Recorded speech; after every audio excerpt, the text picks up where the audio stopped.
Boa noite, é um prazer ter a sua companhia conosco novamente. Hoje, uma quarta-feira, estamos aqui na Igreja Jardim América, Jacareí. Estou com o Fernando. Boa noite, Fernando. Boa noite a todos, boa noite, pastor. Boa noite. E, como vocês sabem, nós estamos conversando sobre uma série profética, os acontecimentos atuais, as profecias. E o Fernando tem partilhado o que ele tem estudado há muitos anos.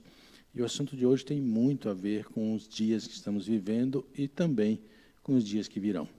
Espero que você tenha passado um bom dia, que sua semana tenha sido de bênçãos, apesar da situação em que estamos vivendo, mas certamente a presença do Senhor, a sua bênção, a sua paz, supre todas as deficiências. Deus abençoe você. É uma satisfação enorme nessa noite continuarmos o nosso estudo. Quero convidá-lo a fazer uma oração para depois darmos continuidade ao sermão. Oremos. Senhor, nosso Deus, nós te agradecemos pelo dia que nos deste, pelas bênçãos. Quero te pedir uma bênção especial a cada pessoa que está nos acompanhando no culto desta noite. Que o Senhor os visite e dê a eles a tua paz, a tua serenidade. Que os corações deles tenham a certeza de que tudo está em tuas mãos, Senhor, e que os acontecimentos não nos tire a paz, a serenidade e a certeza do teu cuidado. Que o teu Espírito ilumine o Fernando e a mim, e também a cada um daqueles que nos acompanham, para que a mensagem desta noite fale aos nossos corações, nos dê a certeza da necessidade de um preparo e, acima de tudo, a certeza da fé num Deus que tudo conduz. Nós oramos no doce nome de Jesus. Amém. O estudo de hoje tem a ver, como eu falei, sobre os acontecimentos atuais e o que virá no futuro. O título da mensagem de hoje é Armagedon, a última profecia, ou Armagedon, a última guerra. Um assunto bastante intrigante, não é mesmo, Fernando? Muito interessante e algo que está bem atual. Uhum. Eu estava dando uma olhada, esse estudo começou no ano 2000. Depois nós editamos ele em 2006. Ele foi para a Rede Novo Tempo em 2000, de 2007 até 2012. Em 2012 ele foi apresentado. Eu falei, gente, é tão gostoso porque não tem que mudar nada que está ali. Eu não tenho que falar assim, olha, eu falei isso naquela época, mas agora é diferente. É interessante, mas é a mão de Deus. Parece que a questão atual apenas fortalece ainda mais a verdade já estudada e vista, ela apenas se torna mais forte nos dias que vivemos, é isso? Exatamente. É uma sequência. Se você que está acompanhando, você vê que nós vamos trazendo assuntos aqui que são uma sequência baseada no que está acontecendo no mundo hoje, no mundo atual. E essa guerra, essa batalha do Armagedon, pastor, a guerra, até eu falo no meu vídeo lá, o mundo apresenta muitas alternativas para o final dessa terra, né? Então, você tem queda de cometa, você tem a guerra do Oriente contra o Ocidente, você tem pandemia, vírus, tem tudo isso aí. Mas as pessoas esquecem de se ater ao que a palavra de Deus diz, né? Então, esse estudo vai dizer, vou mostrar na Bíblia. Até porque queda de cometas, você tem uma passagem bíblica sobre isso. Pedras do peso de um talento. Né? É isso aqui. Tal. Essa guerra do Oriente contra o Ocidente, você encontra, inclusive, no próprio Armagedon, na própria passagem do Armagedon. Então, você tem todos os cenários que o mundo apresenta, mas agora você tem o seguinte, o que a palavra de Deus diz? E é isso que a gente vai estudar hoje. Aqui. Muito bem, então, seja bem-vindo e vamos estudar a guerra do Armagedon e como ela nos envolve e como vai finalizar essa guerra, Fernando. Eu vou convidá-los nós abrimos a Bíblia no livro de Apocalipse, no capítulo 16, e a partir do versículo 12 em diante, você tem ali a descrição do sexto flagelo. Em algumas Bíblias tem sexta praga. Aqui você entra aquelas 7 pragas do Apocalipse, que a gente já havia comentado até no primeiro estudo nosso. E aqui você entra no sexto, a sexta praga do Apocalipse. E eu quero fazer a leitura integral do texto, porque eu gostaria que você, nesse momento, você fosse um estudioso, e não apenas um leitor da Bíblia. E você, na sua mente, começa a pensar assim, puxa, o que quer dizer isto? Tá? E eu vou explicar o porquê disso. E aqui diz, no versículo 12, Apocalipse 16, e derramou o sexto anjo a sua taça sobre o grande rio Eufrates, cujas águas secaram, para que se preparasse o caminho dos reis que vem do lado do nascimento do sol, do Oriente. Então, aqui o leitor já começa a observar, poxa, tem um simbolismo aqui. Aí continua, versículo 13. Então vi sair da boca do dragão, da boca da besta, da boca do falso profeta, 3 espíritos imundos, semelhante a rãs. E a própria Bíblia dá a tradução de quem são os espíritos. São eles espíritos de demônios, operadores de sinais, e se dirigem aos reis do mundo inteiro, com o fim de ajuntá-los para a peleja do grande dia do Deus Todo-Poderoso. Então, aqui, inclusive, pastor, nesse versículo, nós podemos ver uma confirmação de um método de interpretação. A Igreja Adventista segue o método que Deus deu, historicismo por recapitulação. Nós não mudamos o método. E dentro desse método, além de olharmos texto e contexto, e o acontecimento histórico que comprova aquilo, nós temos de que a própria Bíblia dá a tradução dos seus símbolos. E aqui você já tem. Quando ele mostra os 3 espíritos imundos, já dá, são espíritos, 3 espíritos de demônios. Tá? No verso 14, né? Exatamente. Perfeitamente. E depois nós vamos ver isso também, lá no capítulo 17 também, que dá uma outra interpretação muito boa, que nos confirma que a Bíblia tem que ser lida, e a própria Bíblia se traduz. Versículo 15 tem algo também muito interessante, porque aqui eu vou fazer um convite a você que está estudando, para que você identifique quem é que está falando. Veja a frase. Eis que venho sem demora como um ladrão. Bem-aventurado aquele que vigia e guarda suas vestes, para que não ande nu e não se veja a sua vergonha. Aqui é uma maneira de se expressar tipicamente de Jesus. Então nós temos certeza que essa profecia está sendo dada por Jesus. É Ele que está nos falando sobre o que virá, o que vai ocorrer. Então, isso já é uma certeza nossa. E no versículo 16, pastor, vem a afirmação que me levou a me aprofundar no estudo dessa profecia, porque eu fiquei intrigado com o que está aqui. E diz, e então os ajuntaram no lugar que em hebraico se chama Armagedon. Quando eu li essa profecia, tudo isso, você tem vários símbolos, né? Aí eu fico preocupado. Falei, não, eu tenho que descobrir o que são esses símbolos. O que é o secamento do rio Eufrates? Quem são esses reis do Oriente? Quem são os reis da... O rei da terra é fácil. E nós estamos aqui, pelos versos, diante de uma guerra mesmo, né? Porque o verso 14 diz que esses espíritos demônios, operadores de sinais, se dirigem aos reis da terra, do mundo inteiro, a fim de ajuntá-los para a peleja, para a guerra do grande dia do Todo-Poderoso. Então, nós estamos diante de uma profecia que fala sobre uma guerra que realmente vai acontecer ou está acontecendo. Exato. E nesse ponto é que que eu fui conjecturando, por isso que eu convidei o telespectador para fazer o seguinte: vamos ser estudiosos e não só leitores. Então, quando você passa a ser um estudioso da palavra de Deus, você coloca muitas interrogações e procura todas as respostas.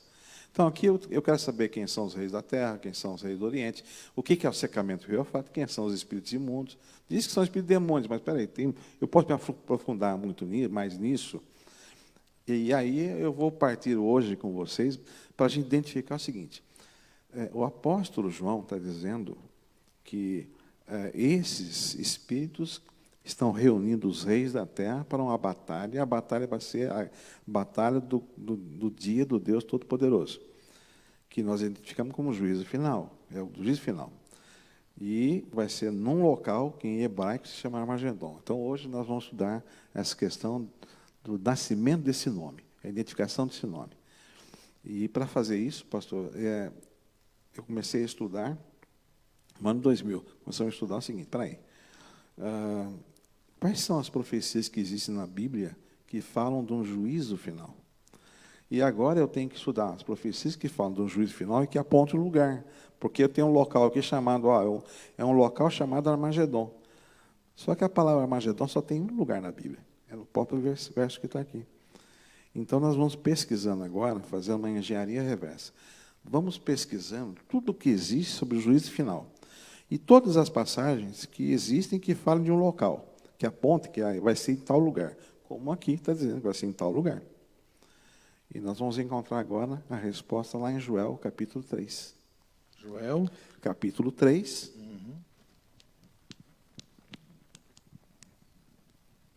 Dentre todas as passagens que eu li, e que foram eliminando, né, todas elas são passagens. Joel capítulo 3, versículo 1 e 2. Todas essas passagens, a que mais se enquadrou, e aí que entra a beleza do estudo da palavra de Deus, porque ela é uma chave sequencial. Você está em livro de Joel e vai contar um fato que tem o seu relacionamento com o juízo que está em Apocalipse 16. Em Joel, nós encontramos assim, 3, versículo 1. Eis que naqueles dias, naquele tempo, em que eu mudarei a sorte de Judá e de Jerusalém, congregarei todas as nações e a farei descer ao vale de Josafá. E ali, deixa eu pegar aqui, e ali entrarei em juízo contra elas, por causa do meu povo e da minha herança, Israel, a quem eles espalharam por entre os povos, repartindo a minha terra entre si. Então, aqui, nós temos também uma relação com o juízo. Aí eu me parei nessa passagem e falei, bom, aqui está falando do juízo e de um local. Só que eu estou procurando o vale do Armagedon. E aqui está me dizendo que é o vale de Josafá. Então, vamos pesquisar um pouquinho da história. Então, você que é estudioso, fala assim, não, peraí, então, por que chama-se vale de Josafá? E aí vem essa engrenagem que não existe. Até a gente conversou um pouquinho antes aqui, eu não acredito que nenhuma história da Bíblia está ali por acaso. Deus falou assim, eu vou botar essa história aqui para completar o livro, vou botar essa história aqui para o povo se sentir mais entusiasmado. Tudo mais. Eu acho que todas as histórias bíblicas, todos os relatos, história como relato, não como invenção. História. Elas estão ali porque elas têm um propósito, e um dos propósitos, por exemplo, é ser figura do que virá. E aí eu acho aqui, então, eu estou procurando um local chamado Armagedon e acho um local chamado Vale de Josafá.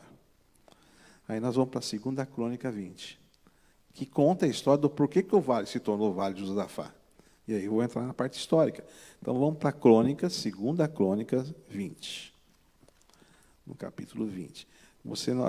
Tarefa de casa, para quem estiver em casa, o livro, esse capítulo todinho, ele tem como título A Vitória de Josafá sobre Moabe e Amon. É o título. Mas é lindo, e tem passagens que são usadas até hoje como maneira de trazer paz, ânimo, trazermos confiança. Mas eu vou contar a história. No capítulo 20, do 1 em diante, eu vou contar, para a gente não tem tempo de contar. Então, tarefa de casa, leia o versículo, o capítulo todinho. Diz, depois disso, os filhos de Moabe, os filhos de Amon, com alguns meunitas, vieram à peleja contra Josafá. Josafá, rei de Judá. O reino de Israel, Judá e Jerusalém, Judá e Israel estavam separados, né? E o rei de Judá. E Josafá era o rei. 3 tribos, 3 nações vêm contra ele. E vem, o pessoal corre e fala, está vindo um grande povo para nos combater. E aí o relato, no versículo 3, diz, então Josafá teve medo e se pôs a buscar o Senhor e apregou um jejum em toda Judá. Versículo 3. Quando Josafá recebeu a notícia que 3 povos vinham contra ele, 3 nações, e vou lembrar o seguinte, quando um povo vinha para guerrear com o outro, eles traziam o exército, traziam tudo que tinham, porque iam andar, às vezes, meses, né? Eles traziam tudo, E eles se colocavam numa posição em que o outro povo podia ver seu acampamento, suas armas, sua quantidade de pessoas, seu poderio, e só por isso o outro povo podia falar assim, não tem como, vão nos entregar. Josafá temeu muito. E aí Josafá fala o seguinte, vamos fazer o seguinte, vamos orar e jejuar.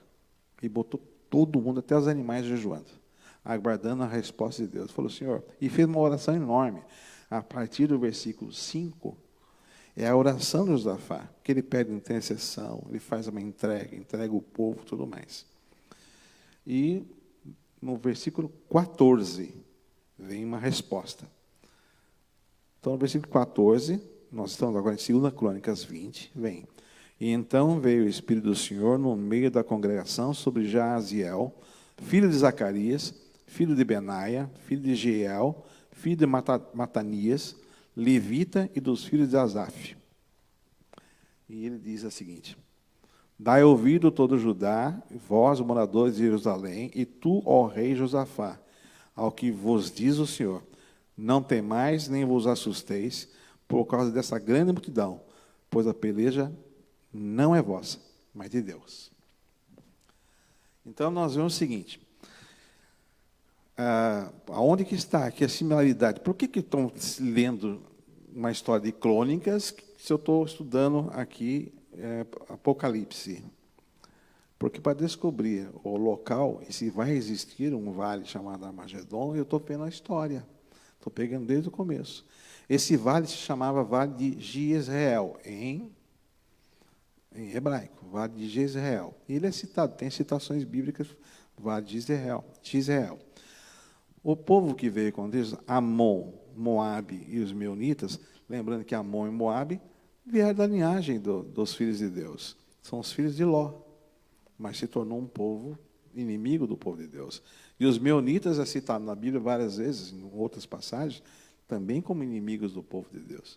E eles se uniram e vieram atacar o povo de Deus. Agora, nós lemos, você vai recordando, que lá no livro de Apocalipse, capítulo 16, nós lemos sobre 3 espíritos imundos reunindo para uma batalha contra o povo de Deus. E aqui o exemplo que nós estamos tendo é que 3 reis estão se reunindo para guerrear o povo de Deus. Um paralelismo. Um paralelo, é uma chave bíblica. E quando eu li isso, eu falei, pai, é uma chave bíblica. E o que acontece nessa batalha? Nessa batalha acontece o seguinte, no versículo 17, o profeta diz, nesse encontro não tereis de pelejar. Tomai posição, ficai parado e vede o livramento que o Senhor vos dará. 2 coisas importantes nessa passagem. Primeiro, Deus está falando, olha, vocês fiquem tranquilos que a guerra não é de vocês, é minha. Então, vocês fiquem parados. E Deus deu instrução ao povo. Ó, vocês vão fazer o seguinte, vocês vão caminhar e vão cantar. E quando vocês cantarem, eu vou agir.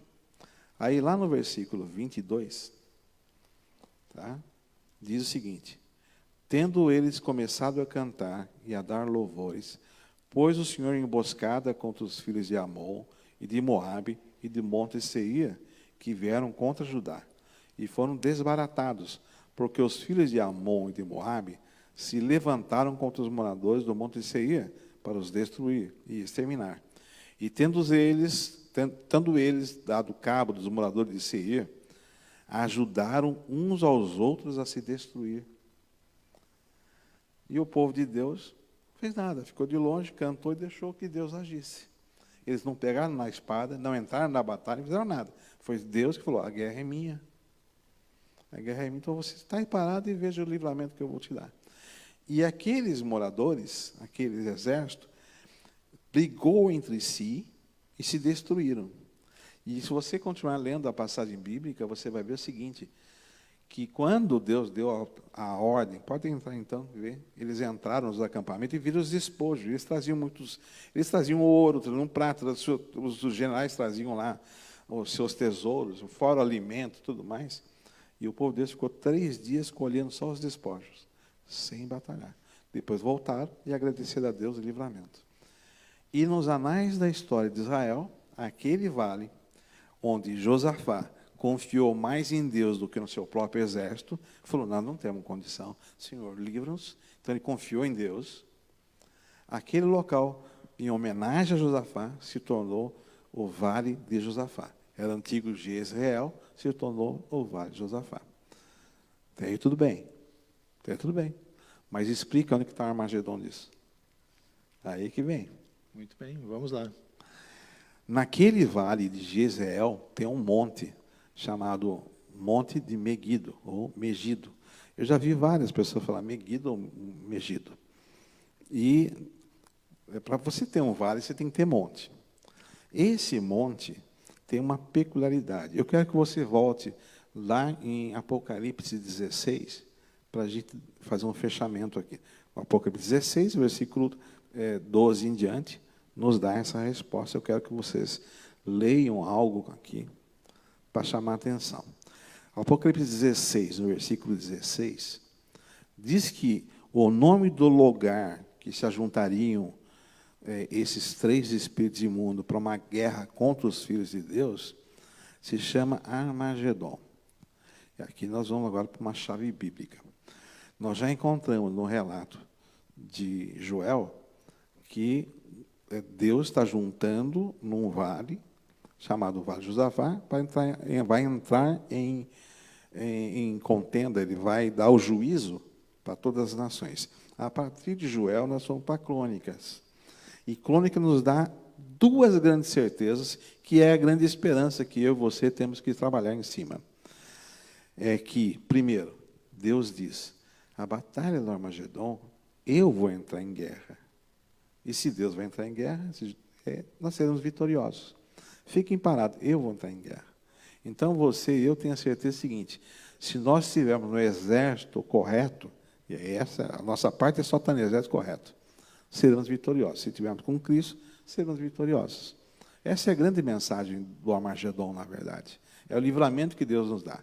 Agora, aonde encontramos esse nome Armagedon? Então, eu estava contando que naquele vale você tem um local chamado Megido. Só que o profeta Zacarias, ele translitera o nome para Megidon. Então, no passar dos tempos, aquela região se tornou não Megido, que é um nome árabe, mas Megidon. Então, quando se reúne, é Megidon. O local em árabe se chama, esse local, esse monte, que já teve 22 cidades ali construídas, são cidades fortificadas, Salomão tinha suas cavalariças ali, então foi se tornando 22 locais, ele está bem na entrada do vale, o vale está a 88 quilômetros de Jerusalém, tem 34 por 38 quilômetros, é um vale verdejante. O faraó Neco, quando lutou com Josias, a guerra não era de Josias, ele entrou pelo vale para um local que ninguém desconfiava e não tinha fortificação, porque praticamente passava só um homem. Ele botou todo o seu exército e atacou, e o rei Josias morreu nessa guerra, que foi ajudar os assírios e acabou morrendo. Então, é uma área fortificada. E nessa região tem um monte de Megido, e o monte de Megido, agora transliterado para Megidon. Agora, Deus fala assim, num local que em hebraico se chama Armagedon. Então, se você for ler em árabe, você vai ter Tel, porque monte em árabe é Tel. Monte, montículo, uma elevação, é um Tel. Existem alguns pesquisadores que vão fazer escavações, e eles até escrevem, está em Tel, tal lugar. Se você for procurar essa parte, você vai encontrar muitas palavras. A palavra Tel se referindo a algum monte, alguma região que devia ter algo para ser escavado. Então, em árabe, o nome do monte é Tel El Montuzelim, quer dizer, monte do governador. Mas Deus fala assim, não, mas não é para ler em árabe, porque senão fica Tel Megidon. Tel Megidon não nos lembra nada. Tem que ler em hebraico. E sabe qual é a palavra em hebraico para monte? Har. Aí você vai ler em hebraico, a palavra monte é Har. A palavra Armagedon, ela deriva da união de monte com o Megidon. E ficou Armegidon. E no tempo de João, transliterado para Armagedon. Então nós descobrimos ali aonde é o local em que Deus está fazendo um juízo. É no vale antigo de Israel, no vale de Megido, que é o vale do Armagedon, um vale a 88 quilômetros de Jerusalém, com 34 por 38 quilômetros de extensão, e ali que Deus está falando que ele entraria em juízo. Mas a grande resposta que nós precisamos ter para os próximos estudos, pastor, é o seguinte: é simbólico ou é literal? Vou só alertar todo mundo. Nessa questão da maneira de interpretarmos a Bíblia, de ver os símbolos, nós não usamos a literalidade em muitas das passagens porque elas são profetas. A profecia tem o seu simbolismo. Então já podemos partir de um exemplo, de uma afirmação. A batalha ali não é uma batalha literal. Não vão se reunir os exércitos do mundo que estão contra Deus, como acontece num filme chamado Megido, em que o presidente dos Estados Unidos é o santo, batalhando contra Satanás personificado numa pessoa, e essa pessoa leva os exércitos do mundo para se batalhar num campo de 34 por 38 quilômetros. Aliás, se botar o exército da China, já ia ficar apertado. Agora, se botar o exército todo mundo ali, se fosse literal. Então, essa batalha, ela é espiritual. Então, nós temos diante de nós, diante dos nossos tempos, andando ou caminhando para uma batalha final entre o bem e o mal. Exato. Muito bem. Diante de tudo isso, Fernando, como nós podemos associar o que estamos vivendo hoje, né, com essa batalha que está diante de nós? Você falou que aqueles que estavam do lado de Deus, né, que colocaram sua vida ao Deus de Israel, eles foram protegidos no tempo de Josafá. Sim. Eu posso então dizer, se eu tenho fé, Deus irá me proteger? Ou eu posso colocar, eu tenho fé, independente do que me aconteça, o Senhor estará comigo? Porque normalmente as pessoas pensam assim: não, se eu tenho fé, Deus vai me proteger, nada vai me acontecer. Alguém diz assim: o mal não pode chegar à minha casa, eu não posso sofrer porque Deus está comigo. Mas nós vemos na Bíblia, Paulo teve muita fé. Sim. E foi decapitado. Os apóstolos, em geral, sofreram. Então, nós temos que ver que o fato de ter fé e estarmos numa guerra espiritual entre o bem e o mal, onde nós somos o alvo do mal, né, e o desejo do bem, nós temos que ver que a nossa fé ela tem que triunfar na certeza de que Deus sempre estará conosco. Uhum. Não importa como essa guerra irá se desenvolver na nossa vida particular. Né? Deus pode levar você para a fornalha do fogo ardente, Deus pode levar você para a prisão no Egito, Deus pode fazer o que Ele quiser com a nossa vida. Eu acho que nós criarmos uma falsa interpretação de fé, uma falsa interpretação daquilo que Deus faz, dizendo, não, Deus vai me proteger e nada vai me acontecer, eu acho que é perigoso pensar assim. Sim, e aí eu vou usar o exemplo da oração sacerdotal que Cristo fez, que está lá em João, no livro de João, para os discípulos.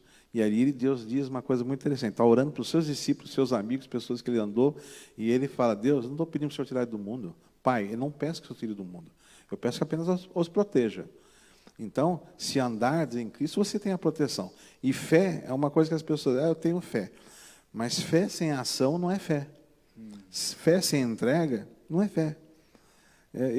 A gente tem várias ilustrações sobre isso aí. Mas a fé sem uma entrega e fazer a vontade do Senhor Jesus, isso não é fé, isso é comodismo. Fala assim: eu estou salvo porque Deus me salvou, eu tenho fé que Ele vai me salvar, e ficar desafiando perigo. Deus falou: não tentais ao vosso Deus. Jesus falou: não tentais ao vosso Pai que está no céu. Então, não adianta falar: eu acredito, mas não faço nada. Então, a gente tem que seguir. Nós temos visto muito as pessoas dizer, não, isso vai passar.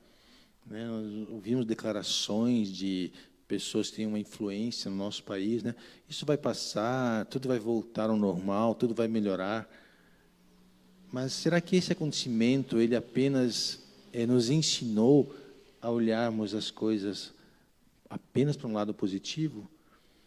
Eu penso muito na questão de Jerusalém, no ano 70, quando o exército romano sitiou a cidade, né? E depois o exército foi embora. Tudo vai voltar ao normal, tudo vai ficar bom. Nós temos um exemplo bíblico de que as coisas não foram assim. Eu temo esse ensino que está permeando o mundo de que não, Deus vai proteger a gente, tudo vai acontecer, tudo vai voltar ao normal, tudo vai ser bom, tudo vai ser maravilhoso. Ou será que Deus está nos dando um alerta dessa batalha do Armagedon? Então, nós vamos ver isso nos próximos estudos. Sim, inclusive eu faço convite aqui, eu vejo com alerta, pastor, para a gente, porque Deus está dando e deu todo o material para você saber o que vai acontecer, como se livrar de estar no local errado. Agora, a grande mensagem de hoje, que eu quero deixar, que a gente viu aqui, é o seguinte: usando o exemplo do passado, do que aconteceu com Josafá, que guerreou com 3 reis, e nós temos o futuro, o povo de Deus guerreando com 3 espíritos imundos, e nós vamos descobrir ao longo quem são os espíritos imundos, o que é o secamento do Eufrates. É maravilhoso isso, quando a gente vê, puxa, é isso? A grande certeza que eu quero deixar para você é a seguinte: Deus fala, assim como falou no passado, fala para você agora. Está aí parado. A sua parte é se entregar, a sua parte é confiar, a sua parte é manter-se no caminho, porque a salvação vem de Deus. Essa é a grande mensagem do Armagedon. A salvação, Deus dará ao seu povo, aqueles que permanecerem fiéis até o fim.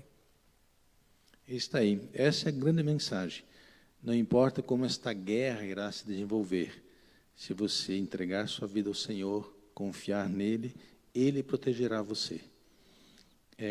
Coloque sua fé no Deus que tudo pode, no Deus que conduz a sua vida, não na forma como você quer que ela seja conduzida, mas na forma como Ele quer conduzir. Como diz o Salmo 23, mesmo que eu ande pelo vale da sombra da morte, o Senhor está comigo. Deus abençoe você. Muito obrigado por ter estado conosco e que a sua fé e a sua esperança seja naquele que criou os céus e a terra e que tudo pode. Deus abençoe. Fernando, você nos despede em oração, por favor? Podemos, vamos falar com Deus. Bondoso Deus e Pai que estás nos céus, nós te agradecemos porque o Senhor nos dá todas essas orientações, mas nós desejamos fazer jus ao conhecimento que o Senhor nos dá. E eu te peço pelas pessoas que estão assistindo, pelos familiares, as pessoas que nós amamos, Pai, que possamos ser luz para todos eles, que possamos ter ao nosso lado aqueles que nós amamos, nossos amigos, vizinhos, parentes, não importa, Deus, que possamos conduzi-los à salvação que vem de Ti. Te agradecemos porque a certeza nós temos. Junto a Ti nós seremos vencedores. E vamos viver numa nova terra. Vamos passar um período contigo nas mansões celestiais. E isso nos conforta. Agora, enquanto estamos aqui, ó Pai, teu povo está passando por problemas. Há pessoas que estão passando por necessidades. Pessoas que estão com falta de alimento, ó Deus. Hoje o Senhor me mostrou isso, através de uma conversa, até mesmo com pessoas amigas, vizinhos. Pessoas que estão passando por dificuldades. Mas aguardam de Ti a resposta. Aguardam de Ti aquilo que nós necessitamos. Abençoe a cada família, abençoe o teu povo. Ó Deus bendito, nós estamos pedindo que o Senhor nos tire desse mundo, mas que nos dê a fé, uma fé que possamos agir, que possamos, ó Deus, passar por todas essas coisas e ainda influenciar de maneira positiva a outras pessoas. É o que te pedimos por Jesus Cristo. Amém. Uma boa noite, mais uma vez, e muito obrigado pela sua companhia aqui conosco. Que Deus abençoe a sua vida. Boa noite.